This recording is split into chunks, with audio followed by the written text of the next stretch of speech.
What's up, everybody? Hope you're doing well. Happy Monday from a very rainy San Francisco. How's it going? All right. We're heading into the home stretch of the semester. Got 3 weeks left to go. This week, we're going to be talking about Charlotte Perkins Gilman.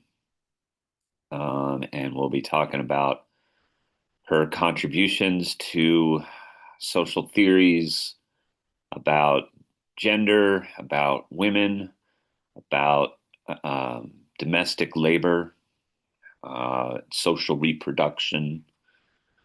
Um, Basically, Gilman has a lot to teach us about the way that economics and gender are connected, and um, and the role that women play predominantly in the social reproduction of households through unpaid domestic labor. We will see that she's not the only one by any means to have expressed these types of concerns. If you'll remember, Marianne Weber, Max Weber's wife, also wrote several books on these same range of topics about women, the family, the economics of the family, and the role of women's largely unpaid domestic labor. So that'll be this week. Then we'll have our holiday break. And then when we come back, we'll have 2 weeks worth of classes, which will look at the works of W.E.B. Du Bois and his contributions to sociology in the United States that have been largely overlooked and neglected. Even though Du Bois himself is quite well known and famous, he's often not thought of as a founding figure in American sociology in the same way that Emile Durkheim is recognized as a founder of French sociology, or Max Weber is recognized as a founder of German sociology. Du Bois, quite frankly, should be considered along with them, but because of racism, because of institutional racism within academia and the university, but also institutionalized racism in society at large, Du Bois has not been given his flowers, as they say today, has not been really like recognized as the contributor to sociology that he is. So we will be looking at his works in the last 2 weeks of class. What this means as far as assignments and how we're going to end things up, I've put the last two. Well, you have three perusal assignments left. One about Gilman, Perkins Gilman, and then the last two about Du Bois. I just put those on perusal today. You will have one short exercise, or a writing exercise at the end of the semester. I basically am going to be asking you about, you know, what you thought were the most valuable concepts or thinkers or ideas and theories that we talked about in class this semester. So I always like to basically end the semester with a kind of a reflection assignment in which you sort of go back and think about everything that we've talked about going, way back to August. Um, and to try to do this thing that I've been emphasizing the whole semester, which is to think about how these thinkers are important not only for their own time, but continue to have this relevance and importance for questions of our own time. And I've in various ways I've suggested, like what if we brought this person back to life and plop them down in America in 2025 and ask them for their perspective. Those sorts of questions in which I want to put the past and dialogue with the present.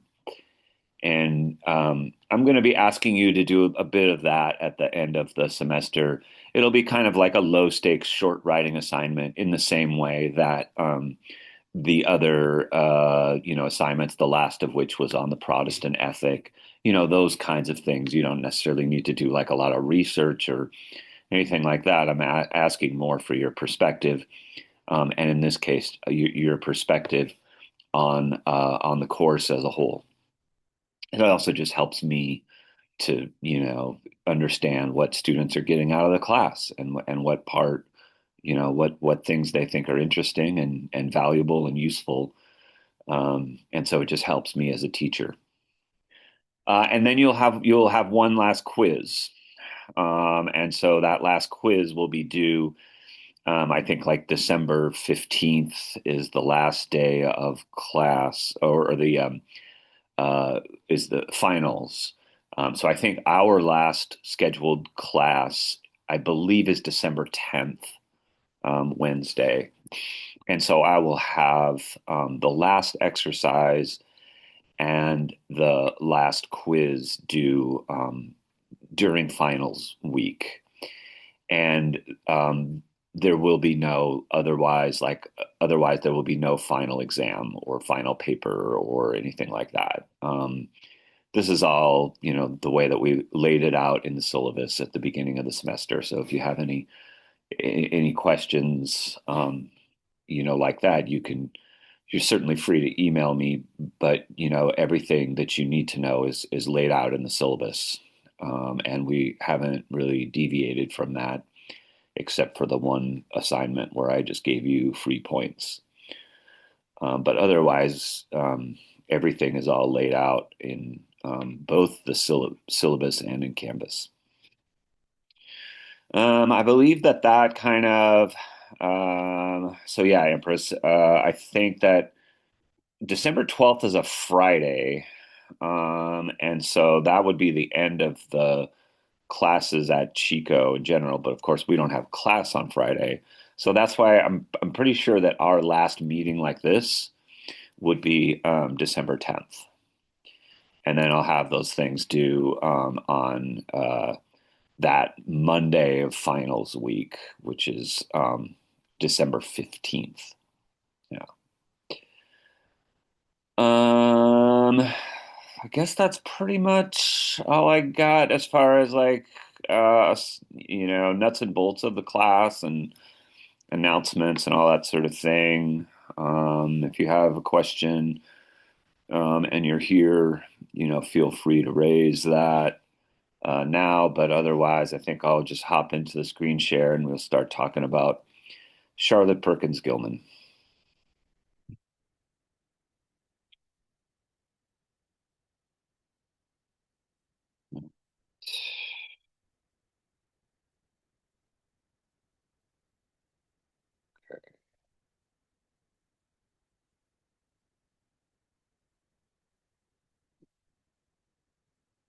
Okay.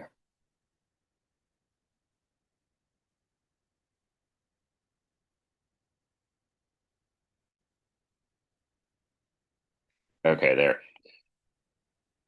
Had a real interesting conversation just around this opening quote, um, which has always struck me as interesting and also a little bit perplexing or confusing.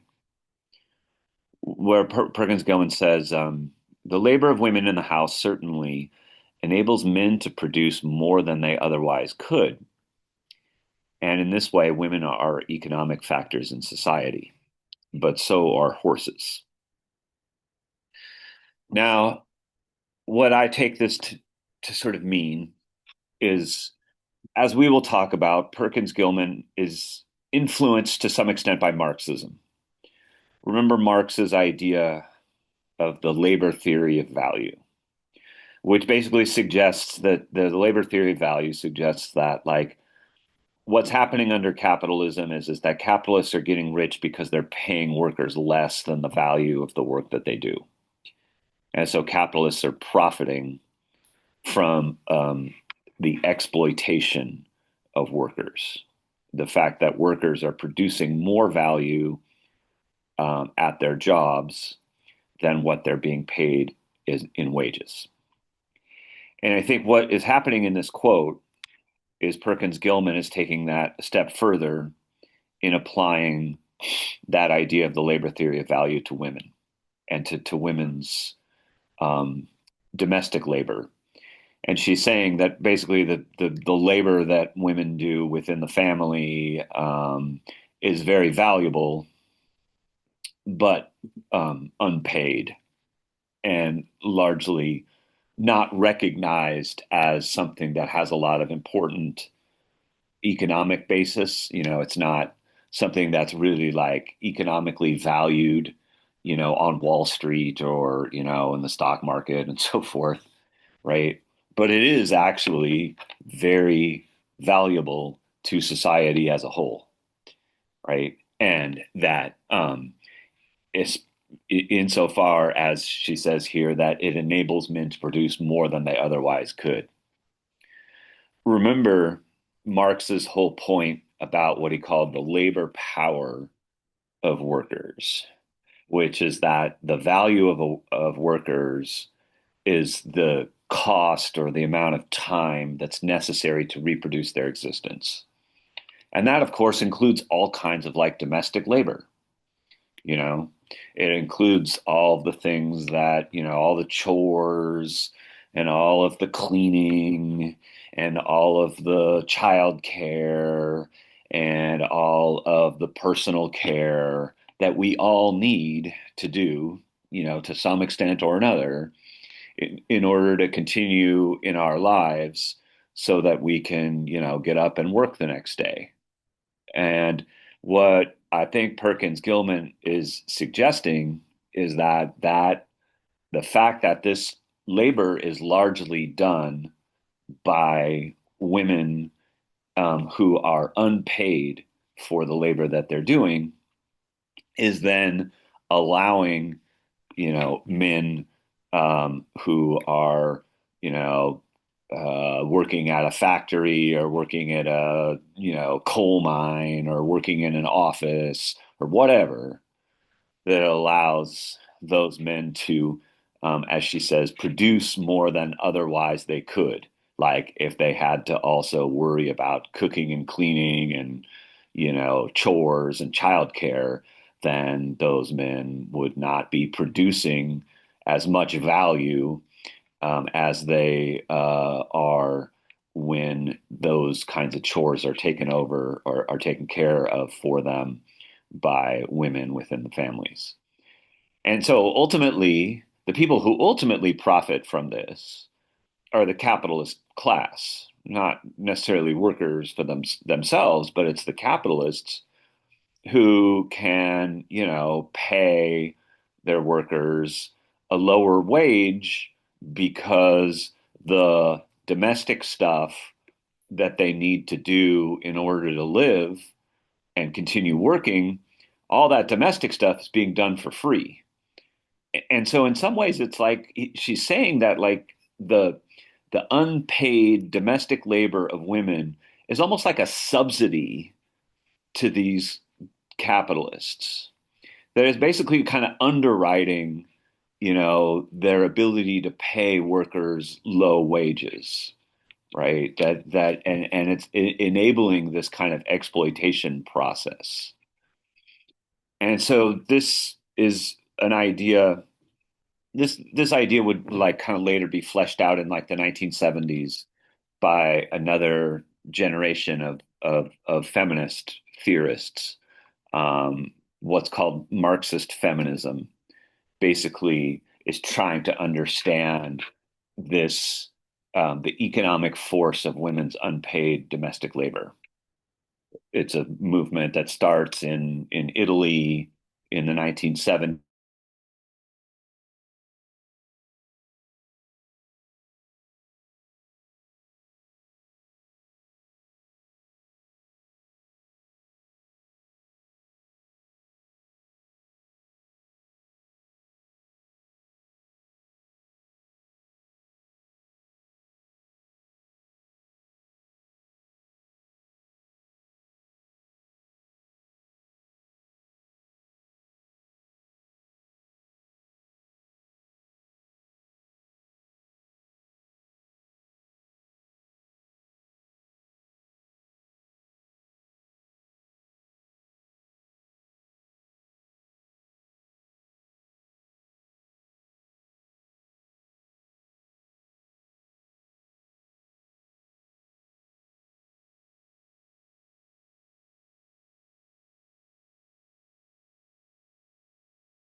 Did he get kicked from the class?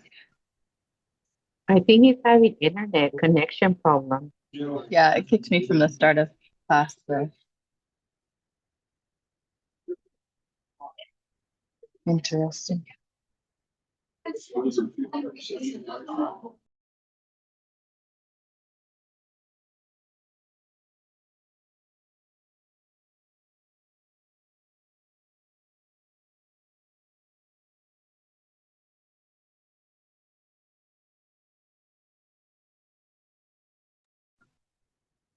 Since it's recording, should we just talk about what we wrote?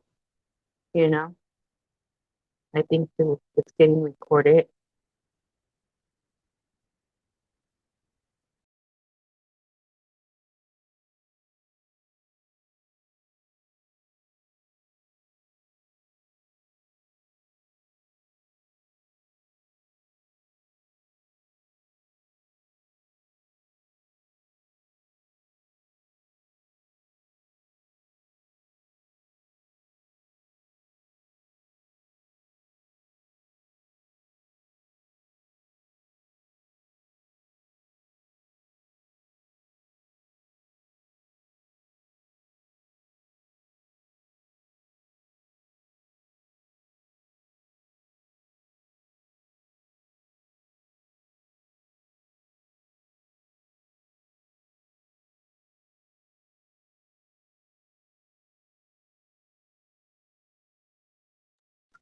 Do you guys want to talk about what we wrote for the assignment, I guess, while he logs in, or should we just log out?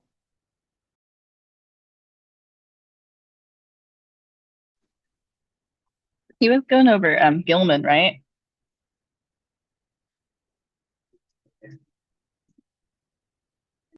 Yes, he was going through the what is it, page 224?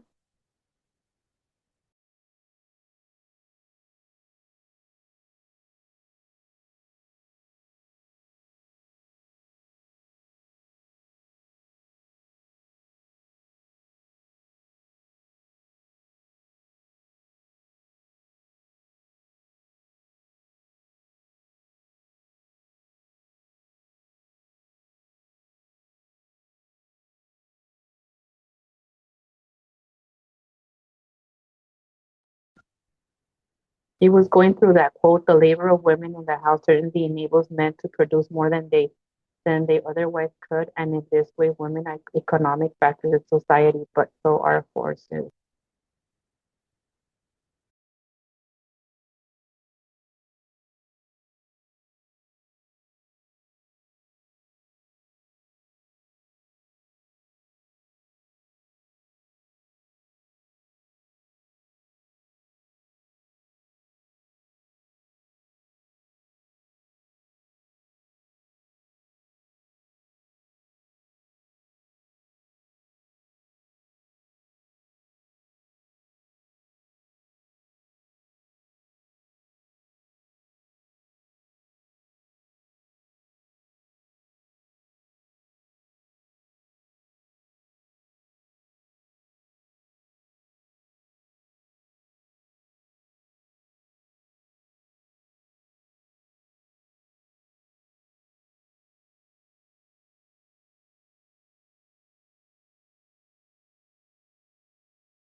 Hi, I'm back. I think.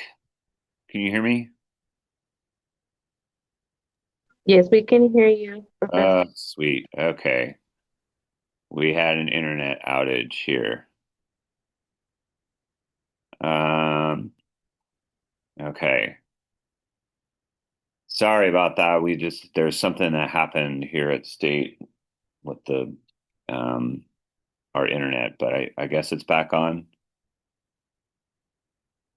Anyway, let me go back to the screen share. Sorry about that.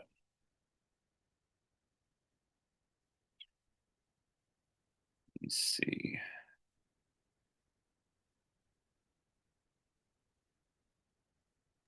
Were you reading that quote, the labor of women in the house, or left off right there, correct or no?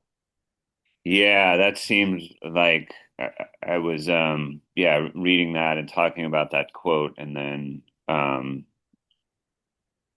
my Zoom just totally went out. Um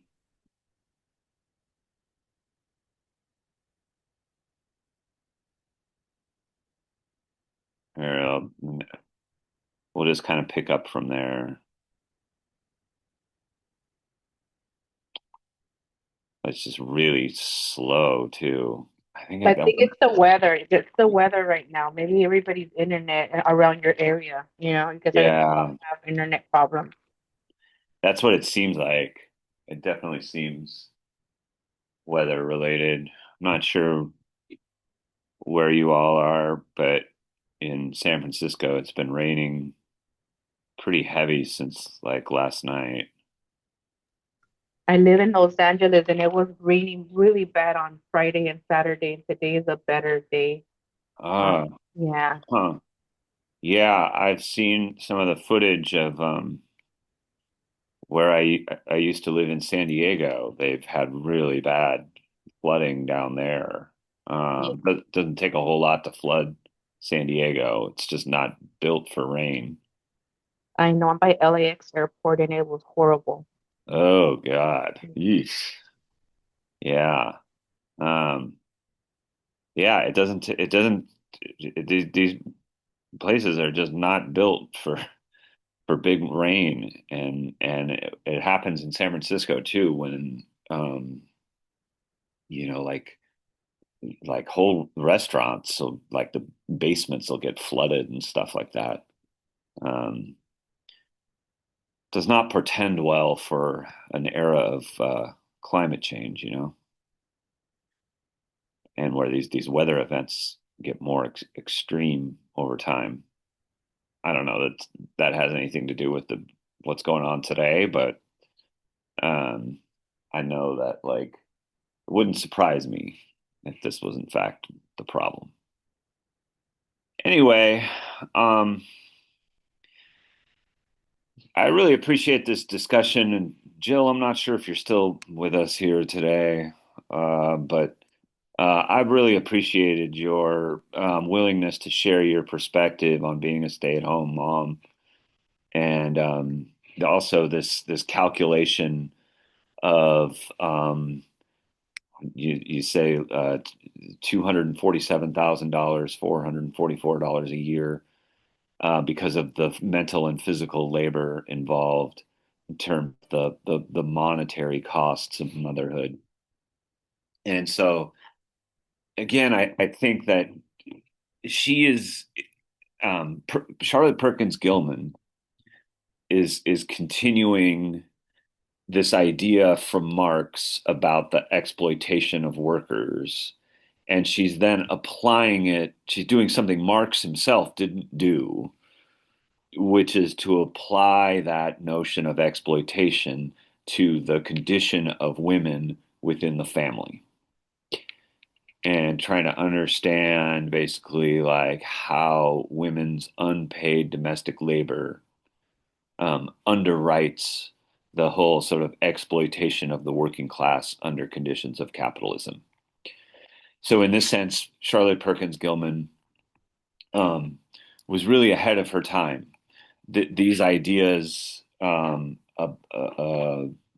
really only came to full fruition in the 1970s. And whereas, Charlotte Perkins Gilman is writing this in the 1890s, so she really kind of understood something that it took decades of other theorists to catch up to. I will say that was a like a TikTok video that was kind of circulating. So I mean, the truth of it, I didn't really look too far into, but just the person in the video breaks it down and it's like, oh yeah. Okay. You're kind of relating to it, like, oh yeah, the party planning and all the, rotation of like baby clothes and things like that. Just like the little minuscule things that breaks it down into like physical monetary labor. Yeah, exactly. A lot of which is invisible, like as we've talked about with, regard to like immigrant labor, for example, it's in many ways like invisible to the naked eye, and this, kind of condition that Marx calls commodity fetishism. Yeah. Yeah. Circling back to the workhorse. Yeah, so So that when she's referring to like, horses, I thought that was a clever reply on your part, about the thing of a workhorse, the woman as a workhorse of transportation, communication, etc. Um, so yeah, I hadn't thought of it that way. Um, and Precious, you also sort of weighed in here in a way that I thought was very valuable, on this question of the horses, about how women are the engine to this massive machine or horse. In other words, but it is the women who bear the fruits of a man's labor in all that he does. Um, and so this is, uh, I just appreciate the conversation, and your willingness to reflect on your own circumstances. Thank you. Yeah, thanks, Precious. Um,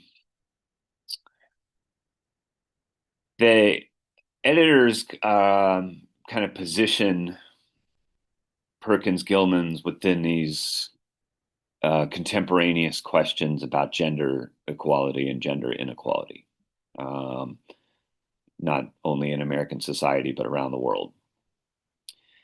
And I was commenting on some of this data that, a lot of it was, sort of like what I had expected about the gender gap, and, how this is a sort of a global phenomenon of the inequality in the earnings between men and women, for example.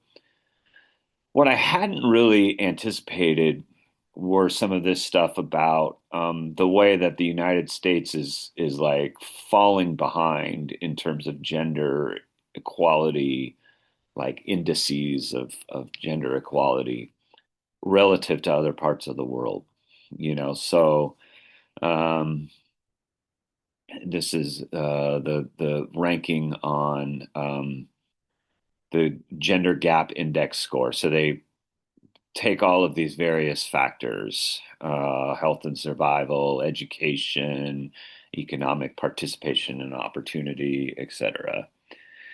And that in one sense, like in terms of education, the United States is becoming more equal.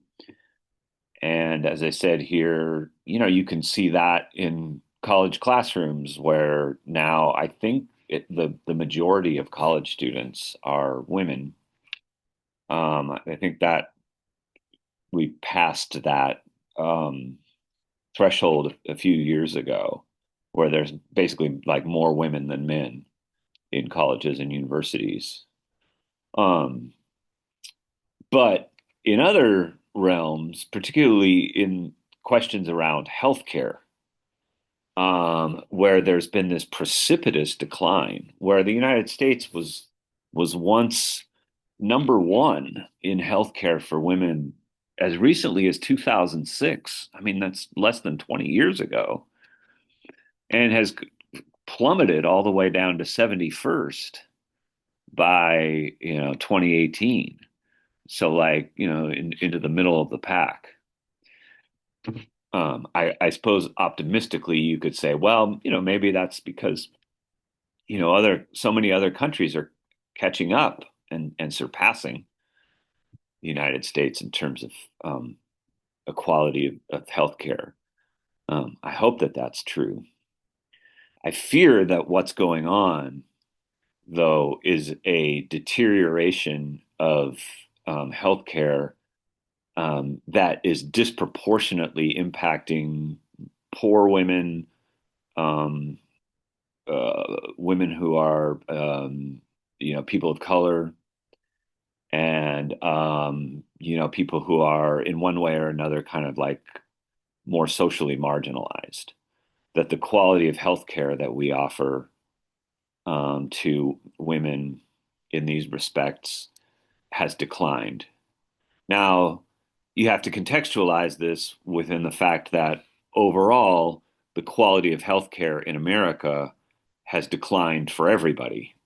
So, like our healthcare system, is we pay more for our healthcare and get less, basically, compared to all these other nations where healthcare is considered more of a fundamental right, and they provide insurance through these, public national healthcare systems, whereas the United States healthcare system, as we know, is privatized and for profit, and run by these health insurance companies and pharmaceutical companies who their motivation is first and foremost profit, rather than serving the healthcare of people. It's They're first and foremost about making money.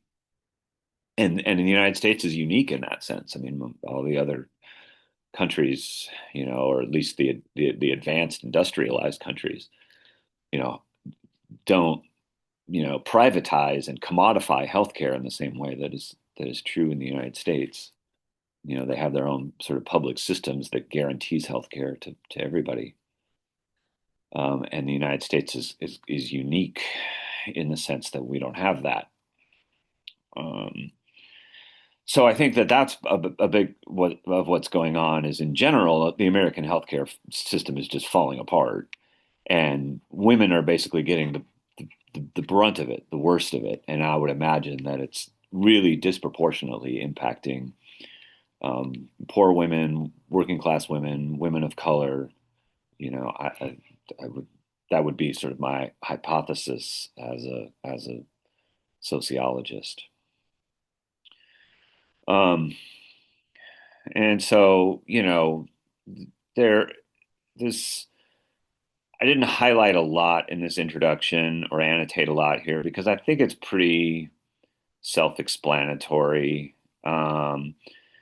Thank you again, Precious, for pointing this out about the discussion around gender equality in sports, where they're talking about like, oh, in the women's national soccer team, this famous kind of incident where they had won the World Cup, but were still, grossly underpaid relative to their male counterparts.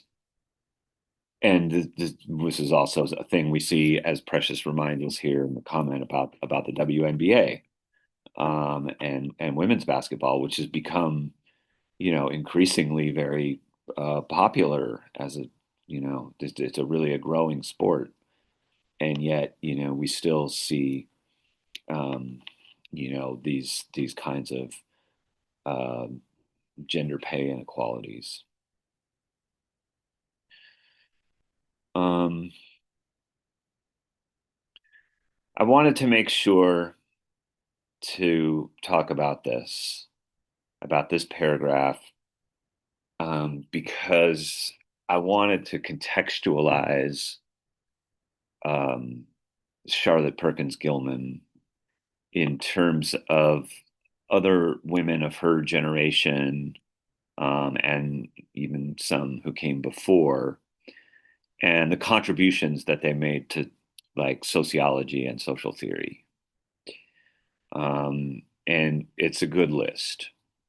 Uh, Probably the most famous of them is this woman, Jane Addams, who, of course, is the the first American woman to win a Nobel Peace Prize through her sort of social work in the city of Chicago. Jane Addams helped found um, Hull House.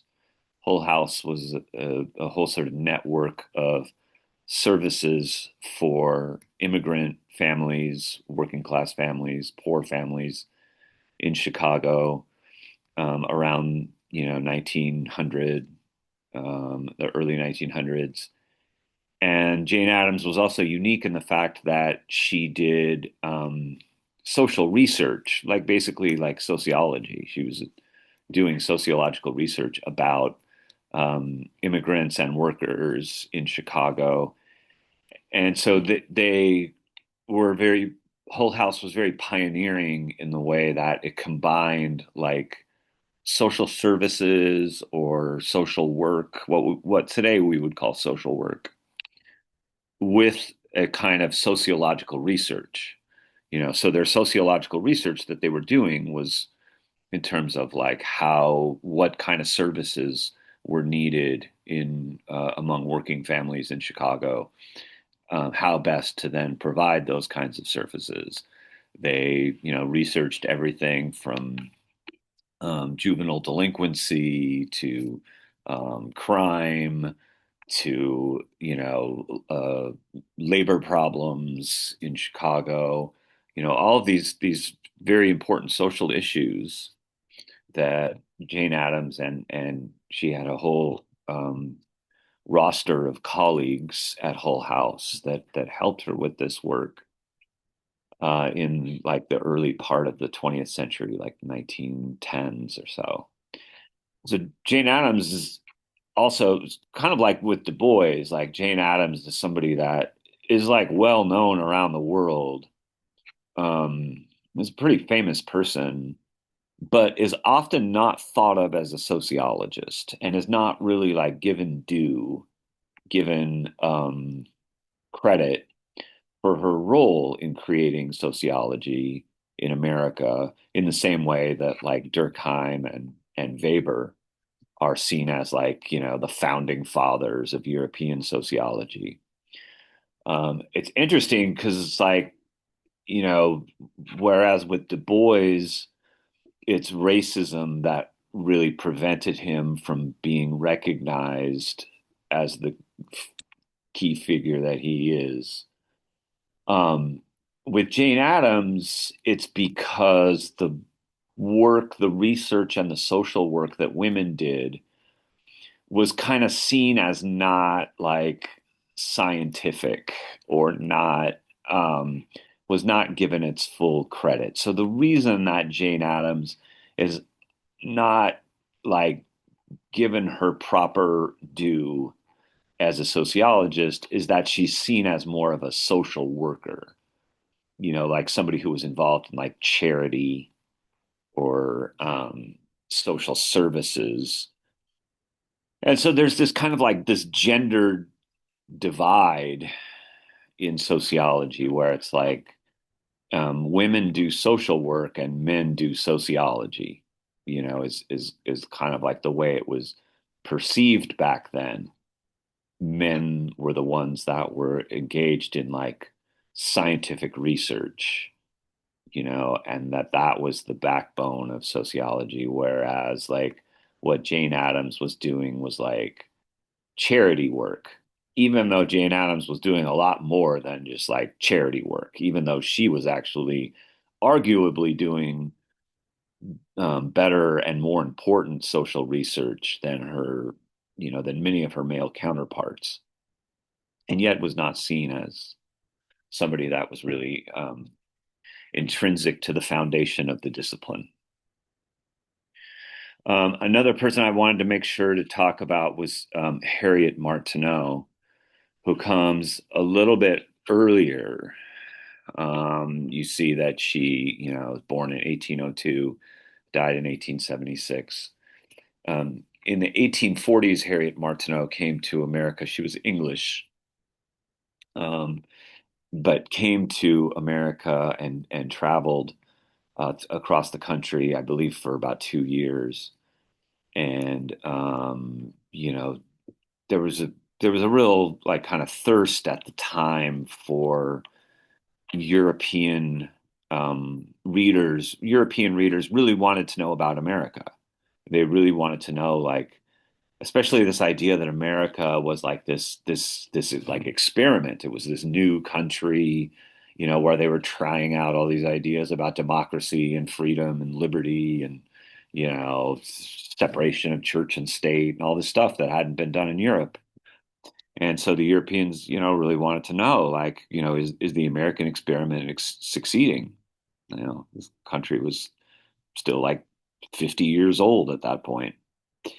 And Martineau was one of these people that came from England to America, and did this kind of like, today we would recognize it as a kind of a journalistic, um, like research, in which she's like, talking to people and interviewing people and traveling across the country. She writes this very important book called Society in America. I think it comes out maybe in 1837, 1838, somewhere around there. And so her work as a kind of somebody who was doing social research before it was called social research, somebody who was really like a pioneering kind of figure in this regard. And she paid a lot of attention to issues of like gender inequality and racial inequality. Um, Harriet Martineau was very critical of American slavery, and also of the like the ethnic removal of American Indians. This sort of genocide that was going on at that time in the 1830s in North America, where indigenous people were being killed, and the ones who weren't being killed were being pushed west across the Mississippi, in what's called the Trail of Tears. So Martineau was very, very critical of that, and was like, oh, America basically like says that it's this experiment in democracy and freedom and equality, but like, look at the way that they treat their indigenous people and their slaves. And you kind of see the hypocrisy, the difference between the stated ideals and the actual reality. The gap between those things was very great. So these are all, people that, again, like, had this important role to play in the development of sociology, but are often not given their due for one reason or another. That kind of has to do with like institutional discrimination. And and again, here it's like, just like with housework, it's like, um, not recognizing the labor and the importance, the significance of the work that women are doing. So in sociology, no less than the home itself, it's like the work of women just goes invisible, and is not sort of recognized for the work that it is, and therefore is not compensated. So in all these respects, Gilman was a sociologist. It lists these five aspects here. She identified herself as a sociologist. Other people saw her as a sociologist. She taught sociology courses.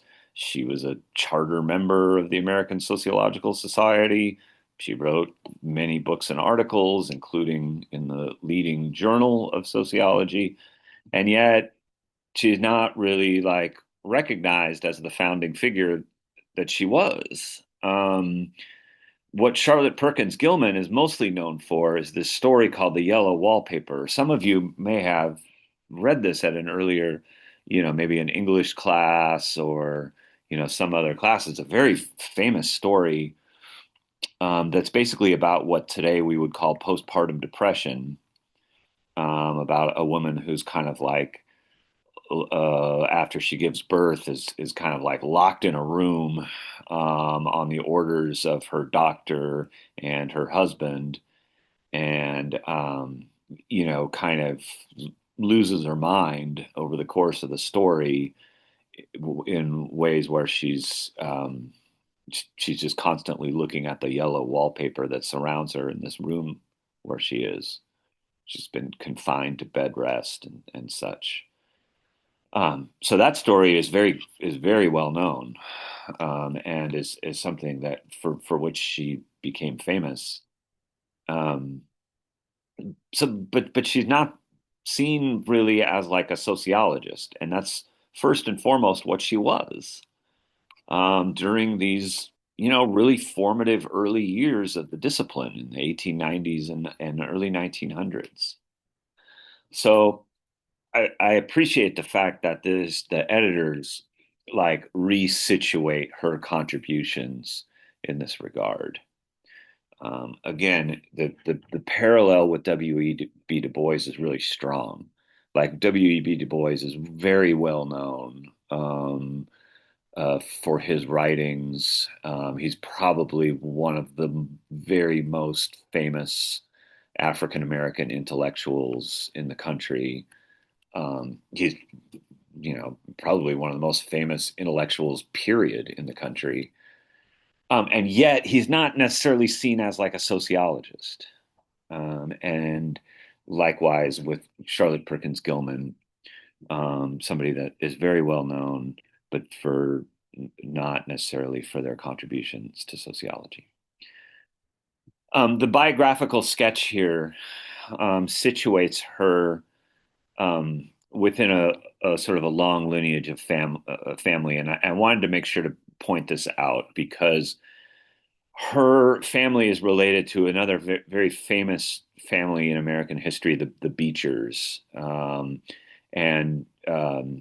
in particular the woman Harriet Beecher Stowe, who wrote Uncle Tom's Cabin. Uncle Tom's Cabin is to this day, I think, one of the best-selling books in American history.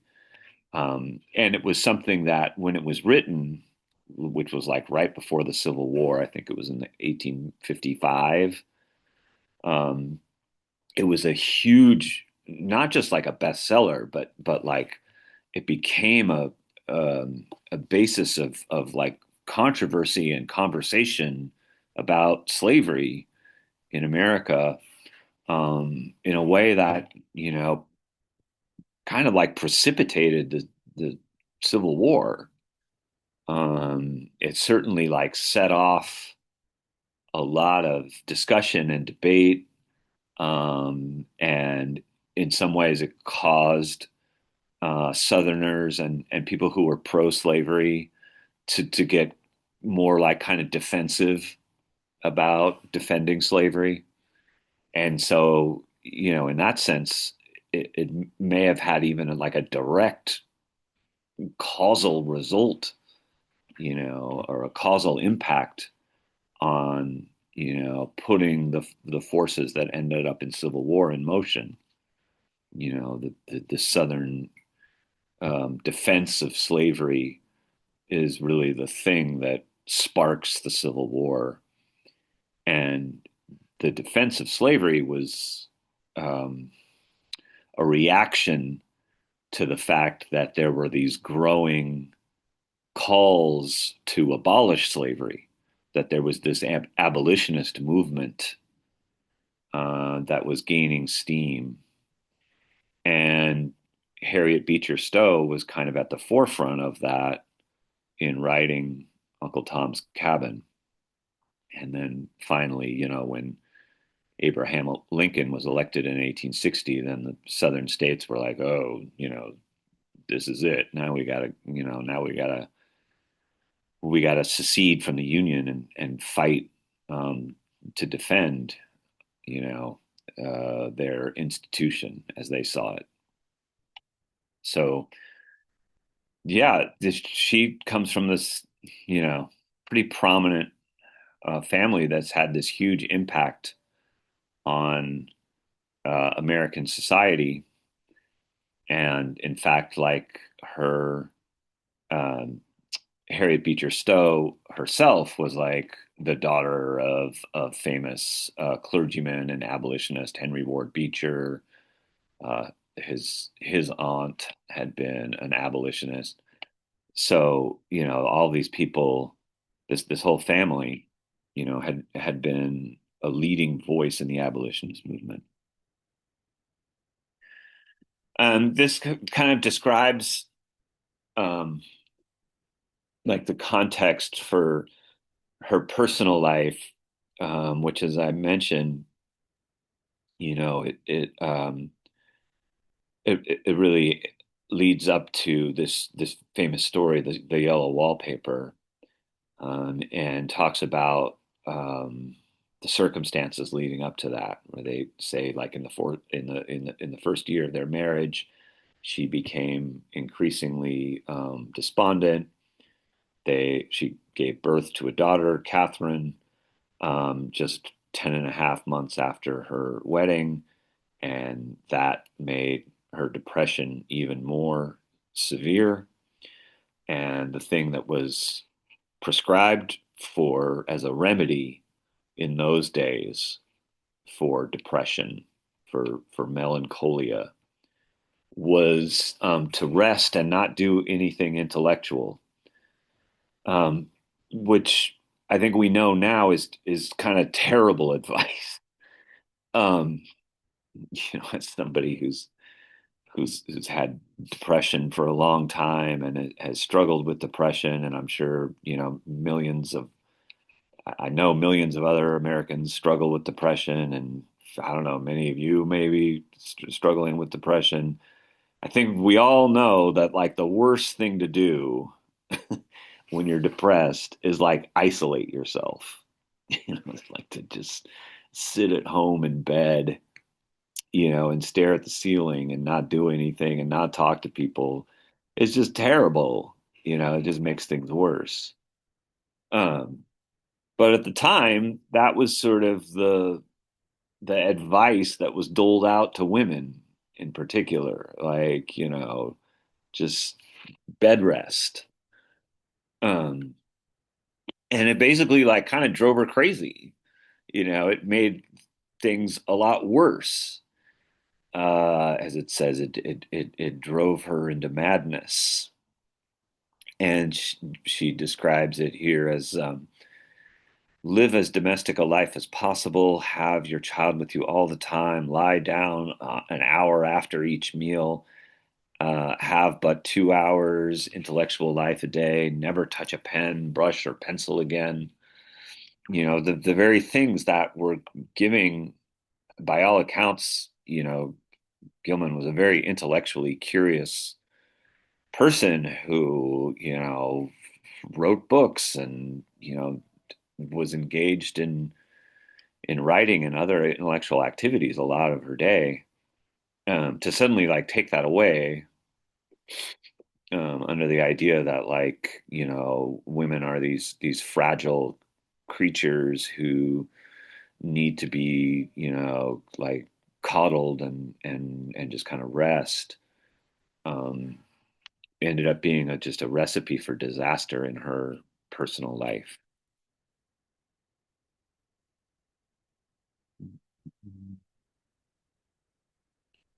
Okay. I'm just catching up on the chat here. Cool. I'm glad, Paige, that you have heard about the yellow wallpaper. And yeah, I would say the vast majority of people don't know that like she was a sociologist. Um, so yeah, it, it's I'm glad that you had read that essay before, and maybe some of others of you have as well. It's very, like I said, very famous. I'll come back to Harriet Martineau in the next class. I've already talked about her a little bit.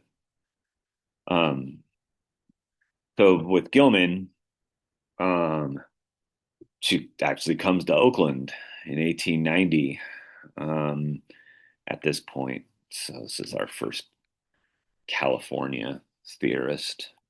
Um, and it's at this point that she becomes like she starts to become kind of famous. In 1892 is when the Yellow Wallpaper is published. She starts, lecturing, writing, even managing a boarding house. She eventually becomes more active, and then she becomes involved in what was then known as the suffrage movement. So I wanted to make sure to bring out this history to again further contextualize her contributions because the suffrage movement at that time was very strong. Suffrage movement has to do exclusively with getting the women the right to vote. Right. So this was a movement that went back to before the Civil War, um, went back to at least 1848, and the movement for the sort of like the original women's movement that came about, um, right before the Civil War. And it wasn't until 1920 that women actually got the right to vote in America. So there was, this long period in which this movement, the suffrage movement, was advocating for, women getting the right to vote, and that was also connected to a larger movement for women's equality, in more generally, not just women's, equality in the voting booth, but women's equality in social life more generally. So this emphasized the need for economic parity, the need, as it says here, about collective forms of domestic labor like cooking and childcare. So Perkins, as it says here, denounced women's economic dependence on men and advocated for public daycare and cooperative kitchens. There was a growing sense, that the inequality of, um, what we now call the gender gap, and the sort of like the economic inequality between men and women was a real problem, and that the fact that the burdens of domestic labor fell like exclusively onto women was a huge problem, and that the remedy that people, the solution that people like Perkins and others started to imagine were things like, childcare centers, or, cooperative kitchens, things, ways in which basically that domestic labor could be like socialized, could be made cooperative, could be made collective. That was sort of what was seen then as a solution to these gendered inequalities with respect to labor and social reproduction. She was also connected with what was then the socialist movement. The socialist movement was less strong in America than it was in Europe. But nonetheless, there was a pretty strong socialist movement in this country in the 1890s and early 1900s, leading up to like World War One. And she was committed to what's called Fabian socialism. And the only thing that you really need to know about Fabian socialism is that is different from the kind of like Marxist vision of socialism, where Marx had advocated, as we saw earlier in the semester, Marx advocated for a more like aggressive class struggle, that socialism could only be brought into the world through a working class struggle. through, workers actively taking the means of production into their own hands. Whereas Fabian socialism was a bit more kind of passive in the sense that Marx would have called like utopian socialism. They kind of like wanted to more peacefully and gradually create a socialist society without um, having to go through the pains of class struggle in order to get there.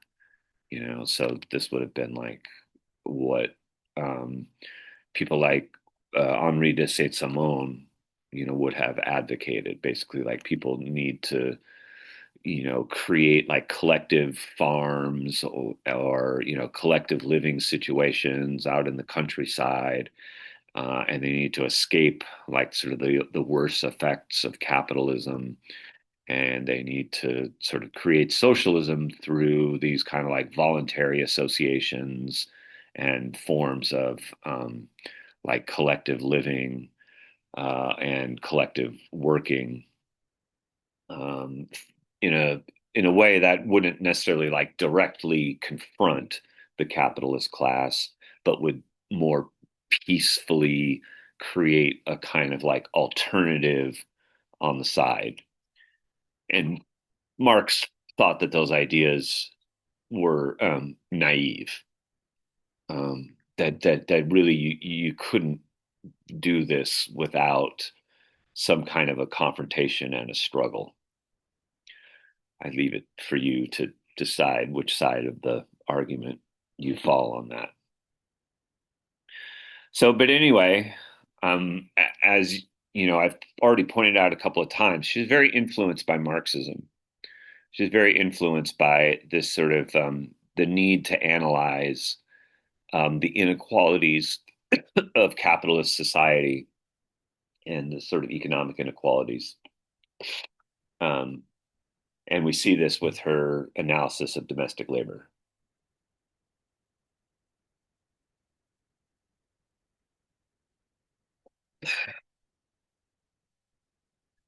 Um, Having gone through the yellow wallpaper kind of experience and her postpartum depression in the early 1900s is really when she kind of like takes off intellectually. She writes a whole number of books. You can see here she published 9 books between 1900 and 1914, which is just incredible uh, in terms of the level of productivity.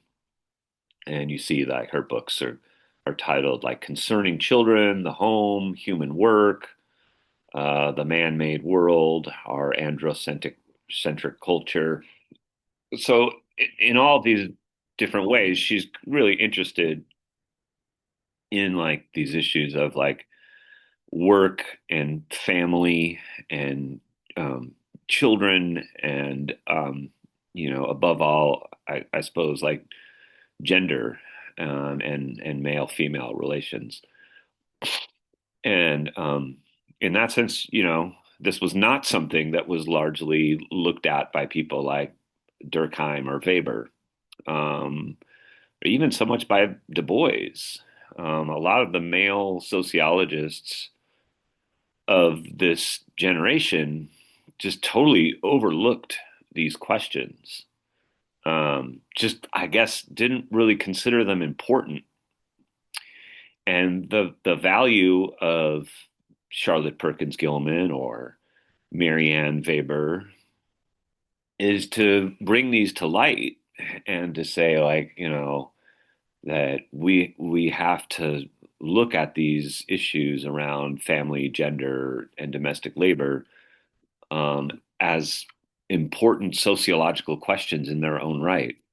And these men are, kind of taking it for granted. Again, in a way that kind of mirrors the overall um, social arrangement, which is like, that there's all this work that women are doing that's just not being paid attention to, that's just being like taken for granted. It's not paid. Um, it's not really valued, and yet it's crucial for the maintenance of the society itself. The society wouldn't be able to function in the way that it does without this like unpaid domestic labor. So, Perkins is really making sure to try to bring that to light, and in many ways, that's like her crucial contribution to sociology. Is to bring these issues to bear that had been previously neglected. Next time, we will talk about her intellectual influences.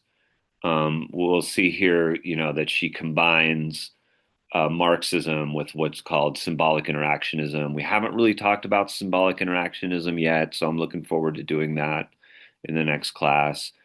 And then there's also the part of Perkins Gilman that's kind of problematic, which is this third thing where she's influenced by like the kind of like these like social Darwinism, a kind of sociobiology that leads her to think about or to try to think about like natural differences, not just natural differences between men and women, but supposedly natural differences between the races. And this will lead Perkins Gilman down, I think, a very problematic path towards, uh, frankly, towards a kind of racism, towards a kind of at least an essentialist racial understanding of the differences between various groups in society. So that's going to be a important part of what we'll talk about on Wednesday's class. So her sort of views on biology and natural differences. In many ways, we have kind of now gotten past this sort of thinking. So there's some things about her thought about Gilman's theory that are very cutting edge and are very ahead of its time. And then there are some aspects of it that are kind of like um, they don't stand up well. They don't stand the test of time. They didn't age well, as people say today. So those parts will be important to touch on in the next class. And then we'll talk about her like theoretical orientation, and she has this interesting metaphor here about talking about like the corset, like women's corsets, and she uses that as a kind of a larger metaphor for talking about like socialization, and the ways that individuals are socialized. Until that time, I wish you all a good day. Hopefully, it looks like it's kind of cleared up here in San Francisco. Hope things are dry and maybe a little bit warm wherever you are. And I will see you on Wednesday. Have a great day, everybody. I'm going to stop the share now.